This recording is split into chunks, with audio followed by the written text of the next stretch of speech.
No caso das APAES, tá? Vamos fazer uma reflexão aqui. Saiu a lei, tá?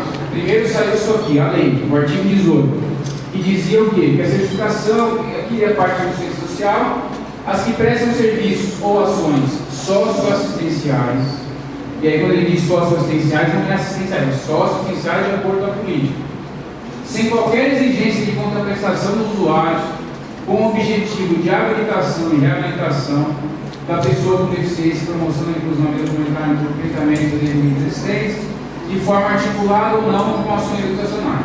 Então aqui ele trouxe o quê? As entidades de habilitação e reabilitação que estão dentro da política, articuladas ou não com saúde ou educação, ficariam dentro dessa tipificação, e o artigo 24 da lei trouxe que seria reconhecido só pelo Ministério do Desenvolvimento Social de qualquer forma. Está aí ali, certo? Independente de estar trabalhando com articulação na saúde ou não, independente se eu gasto mais na saúde e na educação, se eu tenho uma ação socioassistencial de habilitação e reabilitação, que é o caso das APAES, eu fico dentro do Ministério do Desenvolvimento Social de qualquer forma. Então, quando saiu a lei, o primeiro raciocínio que foi as APAES estão no Ministério do Desenvolvimento Social de qualquer forma, independente de qualquer coisa. Não é isso? Esse foi o primeiro raciocínio que veio. E aqui só um detalhe, tá? Não é porque eu não tenho que fazer os critérios da educação e da saúde, eu tenho que observar o CNES na saúde. Eu não posso deixar de ter o CNES. O CNES é o quê? O Cadastro Nacional de Estabelecimento de Saúde. Eu tenho que ter o meu RG da área da saúde que eu faço, que é o CNES, tá? E tenho que estar na educação. E no sincero, se eu estou na educação. Então não é porque eu estou no Ministério do Desenvolvimento Social de uma forma que eu não vou dar atenção para isso. Aliás, o único requisito para quem atua dessa forma são esses. Então tem que estar no CNES e tem que estar na educação no sincero. Por que no sincero? Porque qualquer entidade que atua com educação, pela portaria 920 do MEC, tem que estar no sincero. A educação fica ali atrás, certo? Então o primeiro raciocínio foi ele. Mas depois veio o decreto 8.242, que é esse primeiro texto. Os requerimentos que tratam do inciso 1 do parágrafo 2º do artigo 18, que são as APAES, a Administração e Educação, serão analisados pelo Ministério do Desenvolvimento Social de uma forma, observados os requisitos exigidos na referida lei e deste decreto, salvo quando atuarem exclusivamente nas áreas de saúde ou de educação. Tá? Qual é a reflexão que eu quero propor aqui? Quando saiu a lei, a primeira impressão que deu, a PAI está dentro do Ministério do Desenvolvimento Social de uma forma, porque trabalha com habilitação e reabilitação. Certo? Foi o que o senso comum. Mas a PAI estão lá no Ministério do Desenvolvimento Social de uma forma. Depois veio o decreto, que trouxe assim, salvo quando atuarem exclusivamente na área da saúde e educação. Então, se eu tenho alguma PAI que não tem uma tipificação, ou porque não buscou, ou porque perdeu, ou porque fez o documento errado, mas mesmo assim faz a habilitação e reabilitação pela saúde e educação, já fez a gente pensar diferente. Pô, isso aqui não está no desenvolvimento social, isso aqui vai estar na saúde e educação. E vejam assim, o que nos traz o Ministério do Desenvolvimento Social? Essa palavrinha socioassistencial. Para eu estar dentro do Ministério do Desenvolvimento Social de uma forma, eu tenho que ter ações ou serviços socioassistenciais tipificados e assim reconhecidos. Porque senão, corre o risco de eu não conseguir a certificação, porque meu plano de relatório está ruim, o plano de atendimento está ruim, não conseguir, e eu ser jogado para o Ministério. E ainda, depois do decreto, depois da lei, veio um texto, um comentário que está nesse documento, de orientação conjunta da MDS e CNAS. Para quem não baixou, baixa, está lá no site, tá? Que é o quê? É a resolução 14, comentada pelo CNAS e pelo MDS. E que para mim tirou todas as dúvidas que eu tinha na leitura da lei do decreto, nas suas contradições, ficou claro. Só um minutinho. Vamos ler porque aqui é importante. Isso aqui está dentro do documento do MDS e do CNAS. Tá?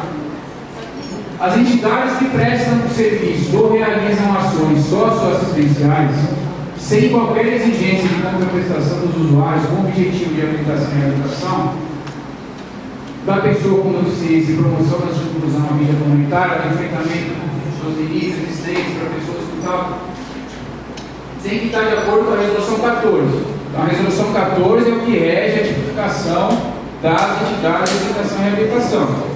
Ou seja, não é fazer ação social de habilitação e reabilitação sem estar reconhecida dentro da 14. Tem que estar tipificado. Poderão se inscrever como entidade de assistência social, entre parênteses, ser totalmente gratuita, inclusive nas ofertas educacionais de saúde. Então, ou seja, ele já limitou. Se eu tenho educação e saúde e eu cobro em alguma das duas do beneficiário, eu já saí da questão do MDS e já entro na preponderância. Se eu gasto mais na saúde e educação, que eu cobro, eu posso ir para algum outro ministério, certo? Ou inscrever apenas suas ofertas, caso haja cobrança das ofertas da educação e saúde. Não sei se é o caso. O meu entendimento foi: se eu tenho uma falha que tem um projeto socioassistencial e não cobra na saúde e na educação, eu vou para o MDS, independente de quanto eu gasto na saúde e na educação. Certo? Se eu tenho uma falha que a tribo considerar não tem formalmente ou na operação projeto socioassistencial tipificado, eu não sou reconhecido como assistente social. E aí, se eu tenho educação e saúde, eu vou para a educação ou para a saúde. Se eu tenho uma falha que não cobra, então, se eu não cobro na educação e na saúde, eu vou ficar dentro do Ministério da Assistência Social. E aqui o último capítulo: as entidades que atuam exclusivamente com ações educacionais e de saúde, sem atuação na área da assistência social, ou seja, sem atuação ou sem reconhecimento dessa atuação, ainda que com o objetivo de habilitação e reabilitação da pessoa com deficiência, não deverão ser inscritas no CARS, nos conselhos. Então, assim, aquela ideia primeira que quando veio a lei que a paz estariam todas no MDS, ela é válida até um determinado ponto. Eu tenho que analisar na minha educação e na minha saúde se eu cobro ou não, tá? E se eu estou devidamente tipificado para ser reconhecido. A minha operação é justificada. Quando fala ali, ou inscrever apenas suas ofertas, você entende que é os serviços e os programas e projetos? Isso. Não é a entidade. Aí é só, eles não, mas aí é só a oferta. Por quê? Porque eu cobro na saúde e educação. Se eu cobro na saúde e na educação, eu não vou escrever entidade. Eu não vou escrever entidade, eu vou escrever a oferta. Tá? Então, aquele raciocínio de que tudo está no MDS, ele tem que ser analisado na minha operação que eu faço. Tá?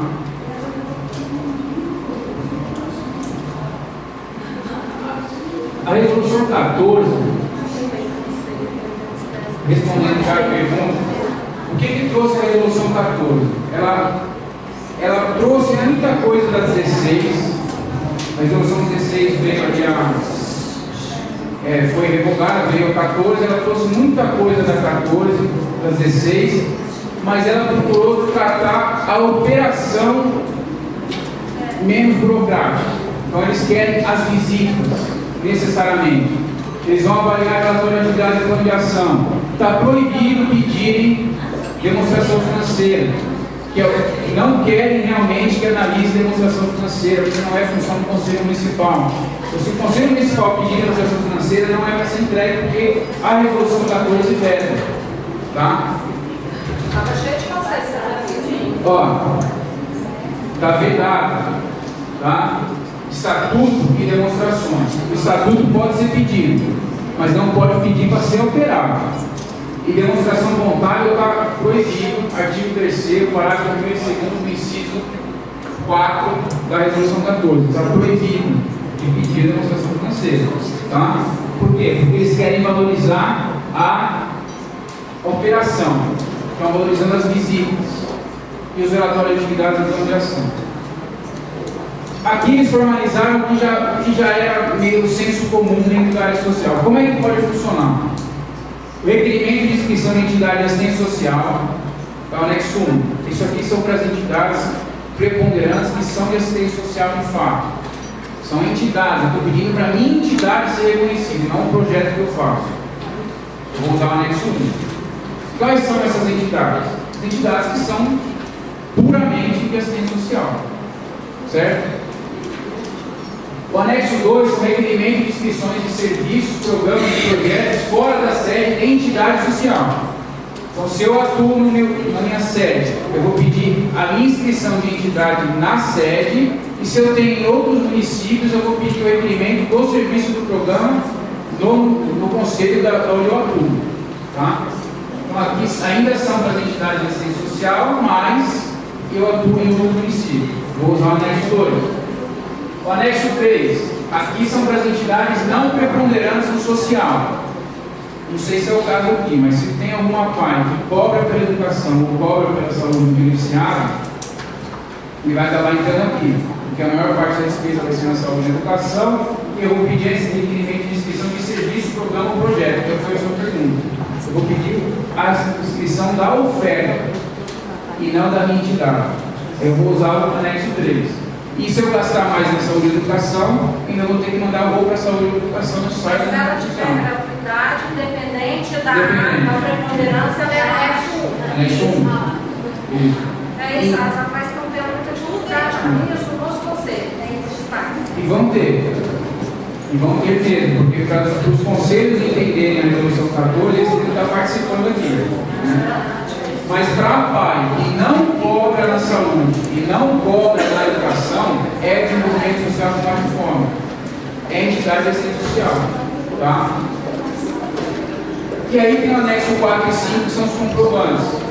Pessoal, isso aqui é importante porque tem muito conselho municipal que não conhece a resolução 14 e não faz a menor questão de conhecer e continua dando aqueles certificados antigos e tudo tempo. Certo? Então é importante que vocês forcem ao comprovante que eles forem entregar para vocês, sejam de acordo com o anexo 4 e o anexo 5. Tá? O anexo 4 é o comprovante de inscrição da entidade social e o anexo 5 é o comprovante do projeto fora da minha sede, se for o caso. E tem um modelo específico que a resolução 14 traz. Ele tem que ter essa declaração, no mínimo, dados da entidade, tipo de inscrição, número e ano da inscrição, ofertas, carimbo e assinatura do conselho. Isso aqui está lá na resolução 14. Então, assim, sejamos proativos e não vamos aceitar qualquer documento que o conselho entregue. Nós temos que começar a provocar os conselhos a agirem dentro do que está previsto pelo Conselho Nacional de Assistência Social. E tem um modelo específico para as entidades. Tá? Não é qualquer comprovante de saúde. A entidade que já fez alguma emenda estadual no Caio Dourado, a Gladys já cobrou via assistencial o modelo dentro dessa norma. Eu acho que nós temos que cobrar, tá? Porque depois chegar lá no Ministério, eles vão cobrar. É importante que cobremos os conselhos. Mas eu acho que é importante também falar que as autoridades precisam demonstrar que desenvolve serviço de assistência e não fazer relatório chamando os usuários de aluno, não, né? Pessoal, lembra que eu falei no começo? Não basta fazer, tem que mostrar que fez. Certo? Se eu atuo na educação e atuo na saúde e eu não cobro, eu sou de assistente social. Ponto. Sou de assistente. Agora, no meu relatório de atividades, no meu plano de ação, eu tenho que direcionar os termos que eu uso dentro da Política Nacional de Assistência Social. Porque senão, porque assim, se tem um documento que ganhou força nos conselhos municipais com a resolução 14, foi relatório de atividades e plano de ação. Esses dois documentos ganharam muita força. E a visita. Tá? A visita necessariamente tem que acontecer. E eles tiraram a demonstração financeira como sendo um documento obrigatório justamente para acabar com aquela coisa do conselho, olhar a demonstração, olhar para você não é assistência. Não, é a operação. Justamente para tentar diminuir essas carências do povo que está sendo escrito. Tá? Certo? Então, essa resolução 14, ela está lá no site, tá? O nome chama, com o comentário, Orientação Conjunta MDS versus CNAS, baixe. Ela também dá, tem a resolução todinha, os comentários em azul do Conselho do Ministério. Esses dois textos aqui, esses dois parágrafos eu tirei de lá. Então, você vai mostrar o quê? Os antecedentes que motivaram a presente resolução resumem-se na necessidade de tornar essa regulamentação mais compreensível e aplicável à realidade do Conselho de Direito Social. Importante salientar que essas mudanças não alteraram significativamente os requisitos para a inscrição. Favorece a compreensão e o entendimento do Conselho Municipal. Isso foi tirado de lá. E aqui, ó, a mudança mais significativa, que é verdade, consiste na análise aprofundada das ofertas, em detrimento dos documentos formais. Por quê? Verificou-se que muito Conselho Municipal estava usando só a demonstração financeira para definir ou não, muitas não faziam visitas, então eles deram força para quê? Plano de ação, relatório de atividades e visita técnica. Isso aqui, ó, esses três itens são fundamentais para a inscrição da entidade do Conselho Municipal. Deixa eu falar uma coisa rapidinho. Lá na nossa cidade de 22 habitantes, eu participo do Conselho Municipal, né, da assistência social. Tinha um centro comunitário que queria muita inscrição e que não foi possível, porque não conseguia demonstrar. Em uma cidade pequena, os que foram fazer a visita viraram, imagino o quê? Eles que não querem, eles que não permitiram, né? Mas é muito O fazer e mostrar como fez, isso aqui, ó, é fundamental. O plano de ação e relatório de atividades. E outra, pessoal, plano de ação e relatório de atividades, eu não preciso inventar nada. Na Resolução 14 ele tem os tópicos, o público-alvo. Eu não vou inventar o que está escrito. Eu não vou pegar. É a questão do quê? De desfazer o que estava sendo feito. Tá? Eu tenho aquele relatório de atividades feito desde 1900 bolinha, com a foto da entidade, a cor da grama em azul, tal, fatos, 300 milhões de páginas, e não estou seguindo o que a Resolução 14 traz. E lá tem os itens, um a um, que eu tenho que fazer. Recursos humanos, onde eu vou pegar o texto que eu tenho que escrever? No 9 RH. Então, eu tenho que ter esse cuidado. Recursos financeiros envolvidos, quantas entidades colocam no relatório de atividades recursos financeiros envolvidos, diferente do que está na demonstração financeira? Muitos, tá? Então são esses cuidados que eu queria passar para vocês. Vai ter intervalo agora, que a doutora Edna vai dar a definição dela aqui. O tempo é pouco, espero ter colaborado com vocês. Vocês tenham